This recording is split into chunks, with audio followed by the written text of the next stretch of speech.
किसी भी मंत्री का अधिकारी कोई बात नहीं सुनते। मैं पहले भी कहा था, मंत्रियों की हैसियत नीतीश कुमार के राज में चपरासी से ज़्यादा नहीं है। केवल मुखौटा है मंत्री जो बैठे रहते हैं कुर्सी पर सुख सुविधाओं के लिए, और क्या उनको मिलता होगा? गाड़ी वाड़ी मिल जाता है, सिक्योरिटी मिल जाता है, घर मिल जाता है, इसके लिए बैठे हैं। सत्ता में बने रहने के लिए नीतीश कुमार जी 2 गलती नहीं 100 गलती करेंगे। मदन साहनी को तो इस्तीफा देना चाहिए नैतिकता के आधार पे। क्यों? आखिर उस सरकार में बने हुए हैं। चंद्रशेखर जी के भी साथ ऐसा दुर्व्यवहार हुआ था। उपेंद्र कुशवाहा जी जो सलाह दे रहे हैं, अपनी सरकार को सलाह दे रहे हैं जी, और व्यक्तिगत राय उपेंद्र जी उसमें छोटी एंटिटी है, बड़े लोग तो वो लोग हैं, तो व्यक्तिगत तो राय है नहीं, ये तो राष्ट्रीय राय है बीजेपी की। अब उसमें अपने उपेंद्र कुशवाहा जी अपने फेस सेविंग बचाव के लिए सब बात कर रहे हैं। इस देश में जो सरकार चलाने वाले लोग हैं ये बांटने के ही आधार पर सत्ता में आए थे, काटने के ही उदाहरण के स्वरूप आए थे। ये आज जो अल्पमत में आ गए, देश की जनता सही समय पर चेत गई और लोकसभा में इनको अल्पमत में ला दी, तो ये डरे हुए लोग फिर उसी पुराने ढर्रे पे जा रहे हैं। बिहार के सीएम नीतीश कुमार लगातार इस बात को दोहराते रहते हैं कि 2 बार गलती हो गई है, अब गलती नहीं होगी, इधर उधर नहीं जाएंगे। यही बात कल भी बिहार के सीएम नीतीश कुमार ने पीएम मोदी के सामने दोहराई थी। अब इस पे बातचीत करने के लिए हमारे साथ राजद के सांसद हैं सुधाकर सिंह। कैसे देख रहे हैं, सीएम नीतीश कुमार कह रहे 2 बार गलती हो गई, अब इधर उधर नहीं जाएंगे। सत्ता में बने रहने के लिए नीतीश कुमार जी 2 गलती नहीं 100 गलती करेंगे। उनमें उन लोगों में से एक हैं जिनके लिए सत्ता ही सबसे प्रिय विषय है, बाकी जनता और नैतिकता से कोई लेना देना नहीं। जिस तरह से बिहार को शर्मसार कर रहे हैं नीतीश कुमार मुख्यमंत्री के तौर पे, ऐसा देश में हम लोगों ने पहले कभी नहीं देखा। प्रधानमंत्री तक तो ठीक है कि वो पैर छूते हैं, हालांकि उम्रदराज दोनों हैं, ऐसा नहीं होना चाहिए। सम्मान प्रकट करने के लिए पैर ही छूना पर्याप्त नहीं होता है, नमस्कार भी आदमी कर लेता है। लेकिन जिन अधिकारियों को नियुक्ति, प्रमोशन, ट्रांसफ़र, पोस्टिंग का अधिकार मुख्यमंत्री को है, उन्हीं अधिकारियों का पैर छूने से जाहिर है कि नीतीश कुमार और उनकी पूरी सरकार भ्रष्टाचार की आकंठ डूबी हुई है और इनको नैतिकता और कानून से कोई लेना देना नहीं है। अब बिहार को इससे ज़्यादा कुछ शर्मिंदगी नहीं उठाना पड़ रहा है।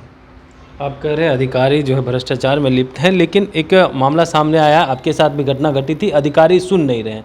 यही बात समाज कल्याण मंत्री के साथ हुआ है, मदन सहनी और अधिकारी के बीच में बन नहीं रही है और 2 मन से ये बात चल रही है, विभाग जा नहीं रही। काम देखिए, मीडिया में बातें आई हैं, उतनी तक बात आप जानते हैं। बिल्कुल, किसी भी मंत्री का अधिकारी कोई बात नहीं सुनते। मैं पहले भी कहा था, मंत्रियों की हैसियत नीतीश कुमार के राज में चपरासी से ज़्यादा नहीं है। केवल मुखौटा है मंत्री जो बैठे रहते हैं कुर्सी पर सुख सुविधाओं के लिए, और क्या उनको मिलता होगा? गाड़ी वाड़ी मिल जाता है, सिक्योरिटी मिल जाता है, घर मिल जाता है, इसके लिए बैठे हैं। क्या हम लोग समाज में आए हैं समाज परिवर्तन के लिए, राज परिवर्तन के लिए, कि हम इन सुविधाओं के लिए आए हैं भोगने के लिए? ये दुखद है बिहार के लिए। और मदन साहनी को तो इस्तीफा देना चाहिए नैतिकता के आधार पे। क्यों? आखिर उस सरकार में बने हुए हैं। चंद्रशेखर जी के भी साथ ऐसा दुर्व्यवहार हुआ था, हमने तो उनसे विदा ही ले लिया था तुरंत। हम जानते थे कि ऐसे लोगों के साथ सरकार हम नहीं चला सकते, जहाँ पे कोई भी नैतिक मूल्य और मापदंड है नहीं, जहाँ लगातार कानून तोड़े जा रहे हैं, जहाँ केवल पैसे की वसूली के सिवा कोई कुछ भी बात नहीं न सुनता है न सोचता है। ये नई बात नहीं है और नीतीश कुमार की सरकार को ये आईना है, इसमें केवल मदन साहनी आईना दिखाए हैं। बाकी मीडिया और स्टेक होल्डर सोसाइटी के सभी लोगों को इस बात पे मंथन करना होगा कि इस राज्य के मुख्यमंत्री से कैसे मुक्ति मिले। अब मुक्ति की बात कर रहे हैं, उधर बिहार में शराबबंदी है, लेकिन अब पटना हाई कोर्ट के द्वारा सरकार को फटकार लगाई गई है और कह रहे हैं कि प्रशासन और जो तस्कर हैं वो अब रुपया कमाने के लिए ये चीज़ कर रहे हैं। मैं पिछले 3 साल 3.5 साल से विधानसभा में इस बात को कहता रहा, बेल के भीतर और बेल के बाहर भी, कि बिहार में शराबबंदी पूर्णतः फेल है। शराबबंदी कहीं नहीं है।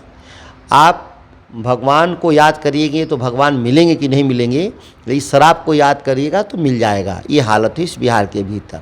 जहरीली शराब से मौत के अलावा जो सबसे बड़ा जो माफिया तंत्र कायम हुआ है वह राजनीतिक तंत्र और सामाजिक तंत्र को प्रभावित कर रहे हैं। ऐसे लोग जो एकदम करोड़ों रुपए कमा रहे हैं, बड़ी बड़ी गाड़ियों, बाइकर्स हैं पूरे भरे पड़े हुए, और आप अगर उनके खिलाफ आवाज़ उठाते हैं तो आपकी कब हत्या कर दी जाएगी इसका कोई ठिकाना नहीं है। एक उससे बड़ी समस्या पैदा हो गया बिहार के भीतर।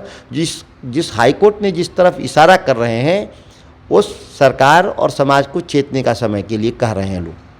अब चेतने की बात कर रहे हैं तो क्या लग रहा है कि अधिकारी इसमें संलिप्त हैं, प्रशासन संलिप्त है, जिसके वजह से बिहार में तस्करी हो रही है? सैकड़ों अधिकारी जेल में गए, सैकड़ों अधिकारी निलंबित हुए इन्हीं आरोपों में। इसके बाद भी लोग को है कि कोई शामिल नहीं है तो मुझे आश्चर्य होता है। पूरा पटना से सिंडिकेट नेटवर्क को संचालित किया जाता है मुख्यालय से, पुलिस मुख्यालय तो से। शराब खोल देनी चाहिए जब इस तरह की शराबबंदी की समीक्षा होनी चाहिए, समीक्षा कर करके इसको कैसे इसको बेहतर तरीके से कि जहाँ माफिया तंत्र भी न पैदा हो और शराब के दुष्परिणाम भी न सामने आए, यह दोनों ही बातों को बैलेंस करना होगा। इसकी एक समीक्षा होनी चाहिए। एक आखिरी सवाल लेंगे। उपेंद्र कुशवाहा हैं, एनडीए के हिस्सा है, राज्यसभा सांसद हैं, बटोगे कटोगे ये लगातार बीजेपी के लोग कह रहे हैं। उन्होंने इस बात से सहमति नहीं जताई। उन्होंने कहा कि किसी का व्यक्तिगत राय हो सकता है। इसको आप किस रूप में देख रहे हैं? हालांकि उपेंद्र कुशवाहा जी जो सलाह दे रहे हैं अपनी सरकार को सलाह दे रहे हैं जी, और व्यक्तिगत राय उपेंद्र जी उसमें छोटी एंटिटी है, बड़े लोग तो वो लोग हैं, तो व्यक्तिगत तो राय है नहीं, ये तो राष्ट्रीय राय है बीजेपी की। अब उसमें अपने उपेंद्र कुशवाहा जी अपने फेस सेविंग बचाव के लिए सब बात कर रहे हैं।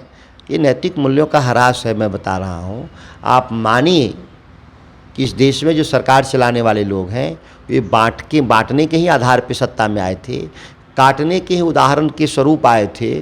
ये आज जो अल्पमत में आ गए, देश की जनता सही समय पर चेत गई और लोकसभा में इनको अल्पमत में ला दी, तो ये डरे हुए लोग फिर उसी पुराने ढर्रे पे जा रहे हैं। लेकिन इनके बयानों से कुछ होना नहीं, ना कोई डरने वाला और ना यहाँ पे कोई हिलने वाला है।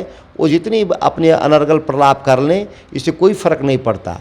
चलिए, तो अब सुन रहे थे क्या कुछ कह रहे थे राजद के सांसद हैं सुधाकर सिंह। इन्होंने कहा है कि मंत्री जी की बात अगर अधिकारी नहीं सुन रहा है तो उन्हें तुरंत इस्तीफा दे देना चाहिए। कमलेश कुमार, लाइव बिहार, पटना।